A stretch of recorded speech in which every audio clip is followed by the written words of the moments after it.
राहूस दे का.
पहिल्या मायबाप हो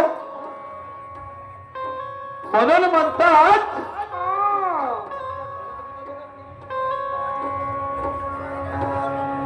विनाशकारी विपरीत बुद्धी.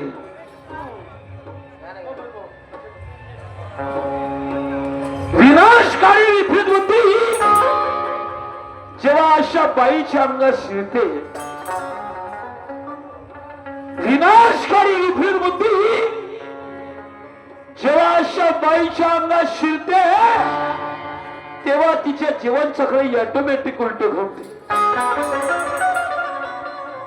अरे विनाशकारी विपरीत बुद्धी जेव्हा माणसाच्या शरीरात किंवा बाईच्या शरीरात शिरते तेव्हा त्याचे जीवनचक्र ऑटोमॅटिक उलटे घुमते. आणि हिच्यासारख्या गदारखान्याने माझ्यासारखा शरीर भेटला तर हिची मस्ती जगच्या पाहिलं. माया मी अशी शायरी नाव म्हणते, मी काहीच बोलत नाही, काहीच बोलत नाही की म्हणते. हो साधी शायरी करतो ते माझ्यासारखी जे शायरी कशी करी शायरी म्हणते हो तर मानीने म्हणते तुला एका माईच्या होईल. केव्हाची झाली बा तू. बाबाजी बसले तुझ्या आदरणीय गुरुजी, समजलं का. त्याच्या शायरी आम्ही मानतो करतो. जो इतिहासात इतिहास लपणार नाही आहे, पण परिस्थितीनुसार वागा लागते. पण सांग तुला पहिल्या फेऱ्यात मी काही अबाजबा बोललो का. शेरशाही व्यतिरिक्त मायबाप हो शेरशाही जे काही बोललो असेल ते, पण असं टोनाने म्हणलं का तू नंगी आहे, तू लपडेबाज आहे, तू धोकेबाज आहे म्हणलं असं नाही म्हणलं. पण बाईची भाषा पहा, तू नंगायस, नंगा पुरा नंगायस. एका कोणती भाषा झाली तरी मी काहीच बोलत नाही. तरी मी काहीच बोलत नाही. म्हणजे जमून घेते पण जमवलं नाही का. म्हणजे बोलावे तसे त्याला मी जमवून घेते, पहिलं आपलं सुतून घेते, काय खोटा करून घेते, पण म्हणते मी खाल्लोच नाही. हो उपाशी जाऊ. हो बोल बोलाची वाट पाहते भाई, समजलं का. बोल बोलाची वाट पाहते, तू बोलत नाही, तू साधी शायरी करू शकत नाही. मी तुला सांगतो नव्यानं तुझीवाली उष्टी शायरी आहे, उष्टी शायरी. समजलं का. निरानिशाची शायरी सर्वांना माहित आहे कालची आहे म्हणून तू खातस कोणाची हातची. समजलं का. निरानिशाची शायरी झोपू शकत नाही कोणा सामने. तू का करू शकतो. गुरु मेले म्हणते मी जाऊ म्हणते एकटी शेवटची शरीर हो त्याचे केले घडवले मडवले ते गेले असे, पण हे स्वतःला शायरी समजते. पुन्हा म्हणते मी सांगतो म्हणते, माझ्या पाठीत त्याला पुरा साल्या म्हणलास म्हणते. एवढं नको करू. मी साल्याले म्हणलं, साल्याले कोणाला म्हणलं का जो त्याला गाणं बनवला तो माझ्या काकाई असं तरी चालते का म्हणलं. त्या साल्याची आज नाही मुरात उद्दित नावाच्या नावाने काय म्हटलं मी तोंडावर बोलतो ना, ज्याचा गाणं असं तू म्हणली ना का माझ्या गाणं होय. मी माझ्या गाण्याचं उत्तर देतो, फक्त तू मला हे सांग खोकणाऱ्या झाडांना कोणतं व्हायचं उत्तर समजलं का. गाणं बनवतो रक्त तो ठेवतो काय आहे त्याच्यावर एकटी पोवाडी करतो मग तरी तू पोवाडा, तुला थोडाचा गाणं नाही म्हणतो तू पोवाडा करता. पोवाडा कोण वानवते कोण वानवते कोण गुणवते आपल्याच गुणाले, नक्की वानवते आपल्याच गुणाले असं का. किती केली शिंगल तू ना नाही, किती केली शिंगल तिकडे शिकल मला म्हणते आणि बरं म्हणते त्याला लिहिणाऱ्यानं का लिहिलं लिहिणाऱ्या नाही. मी स्वतः ऐकलं. तू आपल्या घरचं सांग म्हणे पहिलं, आपल्या घरचं पाय म्हणलीस. बोलली का नाही बोलली तू इमानदारी बोल. एका बापाची चित्त, एका बापाचे सिद्ध बोल. समजलं का. ते फालतूचे बोलायचं नाही समजलं का. ते शायरी करतो आपण, कारण ते लोक समजतील. लोक तू कुत्र नाही हो ना, तुला कुत्रा जे काही शहरानं भई घेऊ देत याच्या त्याच्या समोर कटोरा घेऊन राहा लागते तुला. मला नाचू शकते हे एक बार नहीं 10 बार तुझे मना के रहूंगा. मैं भी एक बार नहीं 10 बार तुझे मना के रहूंगा. 10 बार तुझे मना के रहूंगा. पहनाऊंगा साड़ी और चोली तुझे दुल्हन बना के रहूंगा. नाहीतरी नाचकाम केली सच. नाचता नाचता पर्याली गेला तुझ्याला. तू शिकवता का नाकाच्या नकटा जगाच्या काय बोल बोलला त्या धमाकाच्या गाण्यात शेरशायरी फाटली दिवाले तो टट उत्तर सांग म्हणला तर तुमच्या घरात काही खाल्ले आहेच नाही. हो कारण उष्टी शायरी करतोस तू. जे निदानिशाची शायरी करून दाखव मग मानजो. समजलं का. कोणता होय ढग आणला, कोणता होय म्हातारा कोण मुतवला, कोण फाटली दिवाली फाटली का. म्हणून शब्दानी शब्द अर्थ काहीतरी करावं. शब्दानी शब्द असा अर्थ काहीतरी कराव. वार कर वैऱ्यावर की दुश्मन मैदानातून पडव. आपल्या गाण्यातून कवितेतून या लोकांना काहीतरी कराव. आपल्या गाण्यातून कवितेतून त्या लोकांना काहीतरी कराव. आणि पहिलं गाण ठेवलेली अक्कर जाऊन सोडव. समजलं का. गाण ठेवली असेल तर तू काय करशील बाईल्या मला नाही म्हणलं गाण्यात म्हणलं की आपल्याला नाराज तर आपण काही नाराज व्हायचं नाही. जेवढे जेवढे थुकतो तेवढे गाण्याने तेवढे शेर म्हणतो आपण. कारण म्हणायचं आहे की दुकान में अगर सजावट रही तो गिराईक तोड़ के आते हैं. तिच्या दुकानात माल तरी आहे.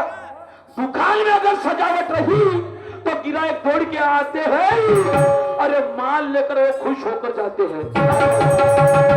माल लेकर खुश होकर जाते हैं. तेरे 3 टप्पर के दुकान में कौन आने वाला है. तेरे 3 टप्पर के दुकान में कौन वाले आने वाला है. अरे माल कितना भी अच्छा रखेगी लेकिन कौन लेने वाला है. यापाशी याचा त्याचा मसाला आहे. कुठा निळा निशाचा मसाला लागणं त्याच्या चरणात जा पायात मग पाय मसाला कसा भेटतो. कारण असली माल का दाम कभी कम नहीं होता. पाय माझे शेर मार्मिकतेचे खोकणारे हात असत. असली माल का दाम कभी कम नहीं होता. माल बिके या ना बिके कोई कम नहीं होता. अरे नकली और असली में तो यही फर्क है. नकली और असली और नकली में तो यही फर्क है कि नकली मालों के धंधे में कोई दम नहीं है. नाकाची नकदार राहती एका बापाची असती एका अवलादीची असती. तर ह्या शहरानं उत्तर सांगा मली सांगू दे म्हणते. पण सप्पा विकून खाल्ली आहेस ना. हिचा कोई उखा नहीं सकता मध्ये कहीं ना क्या कि आज तो मैं ज्ञान का काटा कराने आया हूँ. जो तुझे मालूम नहीं वो पढ़ाने आया हूँ. तू कितनी भी चलेगा चलेगी तेरी चाल, मैं हरानी आया हूँ और ये मौदा बस्ती में फिर से कलगी का झंडा गड़ाने काढून ठेवले, उपडू शकत नाही तो नंग्या लुच्च्या अमुक तमुक. पण म्हणे तुला एका शब्दात उत्तर देतो, कसा? जिसके आचार विचार सुद्धा है उसका मन चंगा है. मी शिवाना देत त्यासाठी मी बोलून शेर शायरीत अर्थ बोलून त्याच्यात बोलत नाही. आता त्या मारुतीनं काहीतरी लिहून पाठवलं की असा शायरीनं खरंच मानधन भेटते का? तर त्याला ए मारवट्या म्हणते तुला शायरी करतात का? ह्या अवधसाने खूप करता येते, हिला खूप करता येते. इकडे कोणाला नंगा म्हणून द्यायचं, लुच्चा म्हणून द्यायचं, कोणाच्या घरादारापर्यंत बोलून द्यायचं, आणि तरी मी काहीच बोलत नाही. भानावर तर राह, पहिले भानावर राह. ती एवढी अवखाद आहे, कोणाच्या बापाला नाही भेट खरं ना, हे ना त्याच्याबरोबर गम्मत आखो चिरून बसती. मग उपडून भारे बांधते का? म्हणून जिसके आचार विचार शुद्ध है उसका मन चंगा है, जिसके आचार विचार शुद्ध है उसका मन चंगा है, उसे काशी तीरथ जाने की जरूरत नहीं, उसके कपति में गंगा है. जिसने मानदान इज्जत को बेच डाला, अरे वो लुच्ची लपंगी है. जिसने मानदान इज्जत को बेच डाला वो लुच्ची लपंगी है. तेरे से कौन मुंह लगाएगा, तेरे से कौन मुंह लगाएगा, तू तो कपडे पहनकर नंगी है. बोलून दाखवलं बरं असं. म्हणलं तुला नंगी कशात म्हणलं भाऊ? शेरामध्ये. रोहिदास महाराजांचं म्हणणं आहे. मग त्या कपड्या घाललेले काही अर्थ नाही ना. आता पाय ताईल्या आता पाय कसा तुम्ही दाखवतात हा. अरे देवती देवती देवती, अरे देवती देवती देवती, देवती देवती देवती, देवती देवती देवती,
तुला नानाले पाहिली नाही अजून.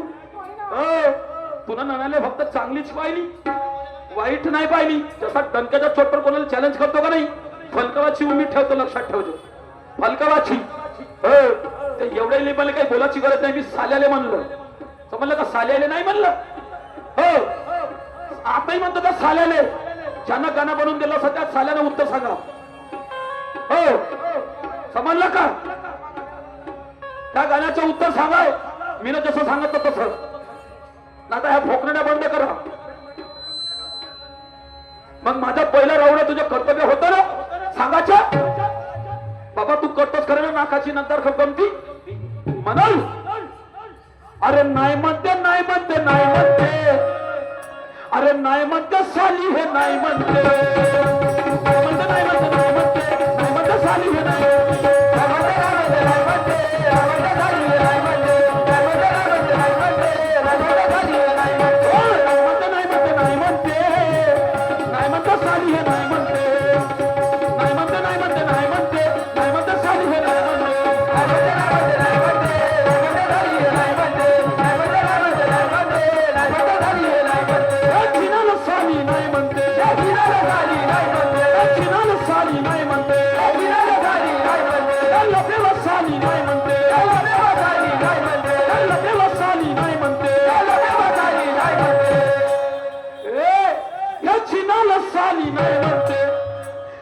लपड्या बसाली नाही म्हणते सगळ्या नवऱ्यावर कशी कोपली रे सगळ्या नवऱ्यावर कशी कोपली रे कारण ताईला म्हणलं नाही ना तर कसा द्यावा लागेल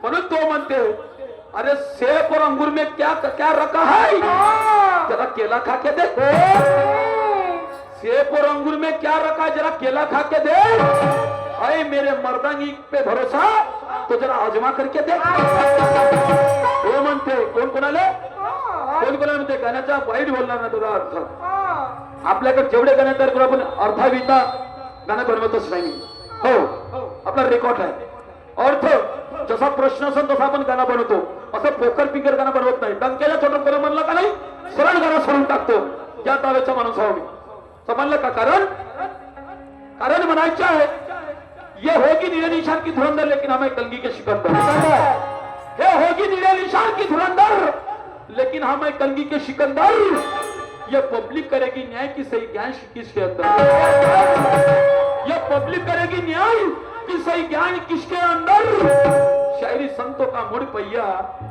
शायरी संतों का मुड़ पहिया अरे संतों के विचार है सुंदर और शायरी को बदनाम करने वाले तेरा जैसे शायर है दलिंदर कुठेही जा कोणी म्हणते अबे ह्या पाया निघल्या म्हणते तेव्हा शायरी खराब झाली म्हणते खोटा आहे भाऊ खोटा आहे का ह्या पाया जेव्हापासून निघल्या त्यापासून शायरीचा सत्यानाश झालाय म्हणते मी म्हणत नाही कुठे जेव्हा पाहिजे शिवाजी महाराजाचं उदाहरण देते हे म्हणजे शिवाजी महाराजांनी असं केलं शिवाजी महाराजांनी तसं केलं तुला माता सती अनुसूया नाही दिसली सती सावित्री नाही दिसली जिजाई नाही दिसली रमाबाई नाही दिसली तिने नाही केलं का आपल्या पतीचा आदर तेवढं शिवाय मग माणसावर मी कोपणाऱ्या बाया पाहिल्या नाही आम्ही पाहिल्या नाही गंगाधराला फसवलं झाशीच्या राणीच्या नवऱ्याला त्याने फसवलं कोण फसवलं बाईने फसवलं मला सांग प्रभू रामचंद्राला वनस्पना कोणामुळे झालं बाईमुळे कोणामुळे झालं कोणामुळे झालं वा वा वा वा वा मस्त आहे म्हणून अरे नाही म्हणते नाही म्हणते नाही म्हणते नाही म्हणते साली हे नाही साली हे नाही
नवऱ्यावर कशी कोपली रे आणि दुसऱ्या संग जाऊन छोपली रे खोटी गोष्ट आहे का हे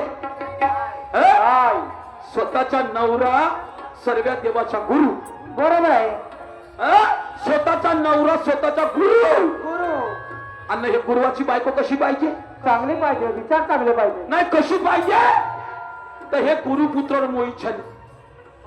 गुरुपुत्र म्हणजे कोण? कोण? चंद्र. अरे बापा. आणि गुरु कोणता चंद्राचा? कोण? बृहस्पती. महर्षी बृहस्पती आणि त्याची बायको कोण? तारा. त्याची पत्नी तारा. अरे बाप. हे तारा नवरा असून दादा त्या चंद्रावर मोहित झाली आणि त्याच्या संग उठून पडाली हो हो. आणि त्याच्या संग संबंध केला आणि त्याच्या पोटच्या पोरगा उदयास घालून त्याला जन्मास घातलं. आणि मग जन्मास घातल्यानंतर सारे देवांगाने बोलायला लागले आणि नंतर ते बाई त्या बृहस्पतीकडे आली म्हणे मला माफ करा, मला माफ करा. मी नाही केलं असं, मी नाही केलं, मी नाही केलं असं, मी नाही केलं. तुला नाही केलं, तुला नाही का आपण नाही म्हणता म्हणून तो बृहस्पती अबे तू छिनालास, तू लफडेबाज आहेस, तू धोकेबाज आहेस, तू इथून चालली जा, तू येथून चालली जा. बिलकुल पाहिजे नाही. कोण नाही. एवढा मोठा गुरु सारखा समान माणूस तू गुरु माता. शिष्य म्हणजे पोरा समान असते आणि त्या स्वतःच्या पोरावर मोहित झालीस, त्याच्या संग कोपलीस, मार कोपलीस. का कमी केलं तुला? एवढी मर्दांगी कमी होते, एवढी मर्दांगी कमी होती माझ्यापेक्षा एवढा सुंदर होता तो. समजलं का? तो बृहस्पती म्हणते आपल्या पत्नीले, कारण ते उठून पडली होती चंद्राबरोबर आणि त्याच्या पोटचे पोरगे घेऊन ते बृहस्पतीकडे आली होती. तर बृहस्पती म्हणते ताराला, काय म्हणते? तू नवऱ्यावर कशी कोपली रे, तू नवऱ्यावर कशी कोपली रे आणि दुसऱ्या संग जाऊन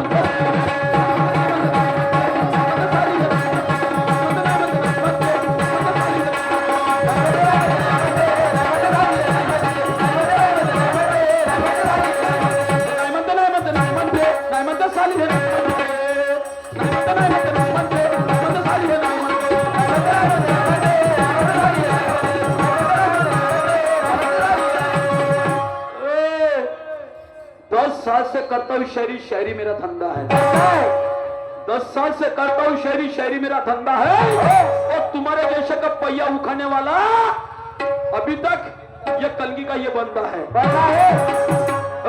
तुझे क्या लगता है सुरमा तेरा नाम ही फरीदा है? तुझे क्या लगता है सुरमा तेरा नाम फरीदा है? पर तेरे हर बार को निपटाने के लिए ज्ञानेश्वर अभी तक जिंदा है. तू कहीं तोफखान तुले माहिती आहे त्या अवश्य तोफखाना नव्हते म्हणून तोफखाना आणलीस तू ना. हो, तू कहीं तोफखान घेऊन येतो पण माझे बालबाग नहीं कर सकत तू. कारण मैं दावे के साथ कहता तू मेरा कुछ बिगाड़ नहीं सकती. दावे के साथ कहता तू मेरा कुछ बिगाड़ नहीं सकती. बोथ है मेरे सिर पे बाल तू एक भी उखाड़ नहीं सकती. समजलं का? दुय्यम नाही जमत म्हणते. हो इथं मी सिंगल असतं केल्या 10 वर्षापासून. वाटाले पाहिजे कोणाला बोलून राहिलो आपण या गोष्टी. म्हणून तो बृहस्पती म्हणते आज तू पोटाशी घेऊन आली उठून पडली म्हणून मला माहित पडलं. पण तू याच्या अगोदर काकानं चिड केली, काकानं चिड केली. पाहतो बृहस्पती ताराले काय म्हणते ऐका माय बाप सांगा.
वेशीची आहे का नाही म्हणते, वेशीची आहे का नाही म्हणते, दादा दुखाची आहे का नाही म्हणते, दुखाची आहे का नाही म्हणते, मनाला का नाही मग मनाला का नाही रोखलीस? हा? मग मनाला का नाही रोखली रे? मनाला का नाही रोखली रे? आणि दुसऱ्या संग जाऊन ठोकली रे.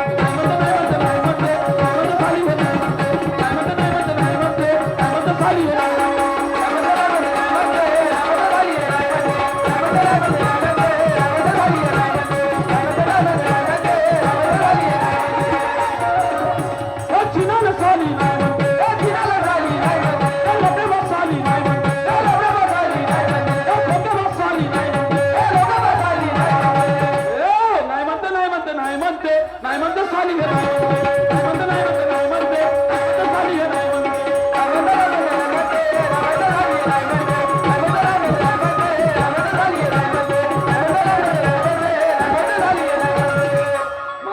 जास्त उशीर झाल्या कारणामुळे मला पुन्हा दुसरा कार्यक्रम अटेंड करायचा आहे. त्याकरता होऊ शकते माझ्या गायनातून बोलण्या चालण्यातून काही वेडेवाकडे शब्द निघाले असतील. त्या कारणामुळे मी सर्वांची माफी मागतो. आणि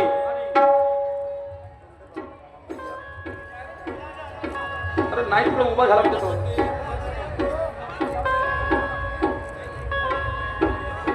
हो नाही रे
पहा या गाण्याचं उत्तर बाई कशी देणार आहे लक्षात घ्यायचं आहे. ऐका काय म्हणतोय माय बापू.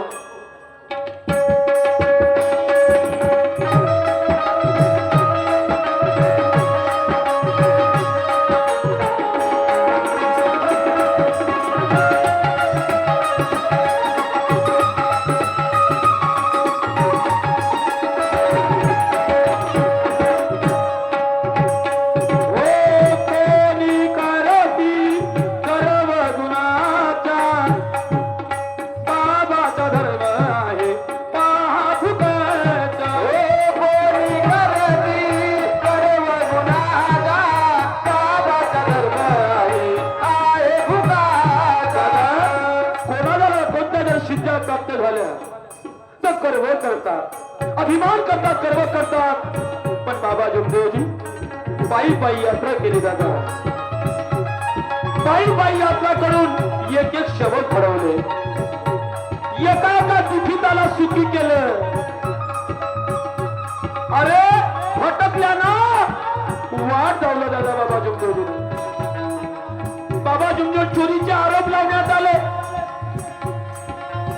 चोरीचे आरोप लावता बरोबर बाबा जगदेवजीने विचार केला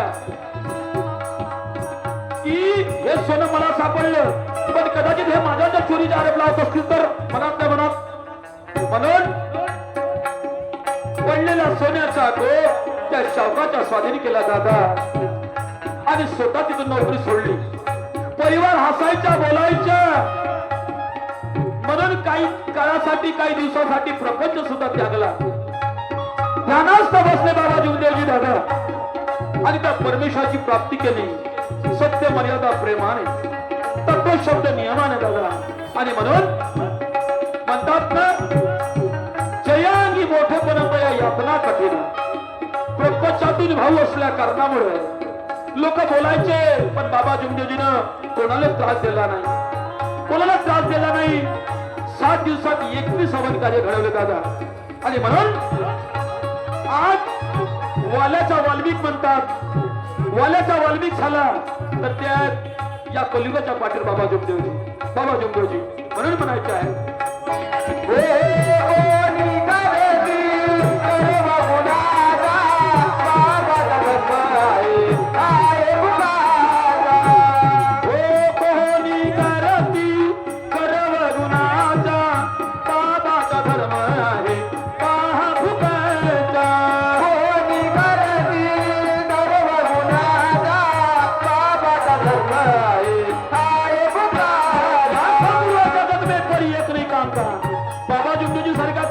शकत नाही. लाखों गुरु जगत में कोई एक नहीं काम का, सब स्वार्थ के बने जग का बजाते नाम का. संस्थेच्या नावावर धंदे खोलून बसले बाबा लगीत लोक, पण बाबा जुमदेवजी विनामूल्य सेवा, विनामूल्य सेवा, इच्छानुसार विचार, इच्छानुसार भोजन याचे मार्गदर्शन दर्शवले दादा. आणि म्हणून अरे तू कीर्ता ना करू ना सुखी, तू कीर्ता ना करू ना सुखी, बरं झालं किती करोगी काही रे.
दादा आपण वेळेच्या अभावी मी या ठिकाणी थांबतो आणि आभार मानतो सर्व रसिक मायबापाचा, ज्यांनी या कार्यक्रमाला शांतचित्तेचे सहकार्य दिलं.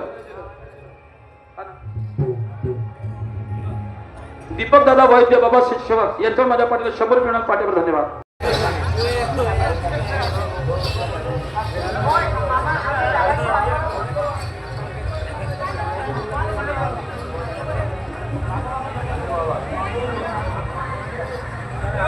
Bye.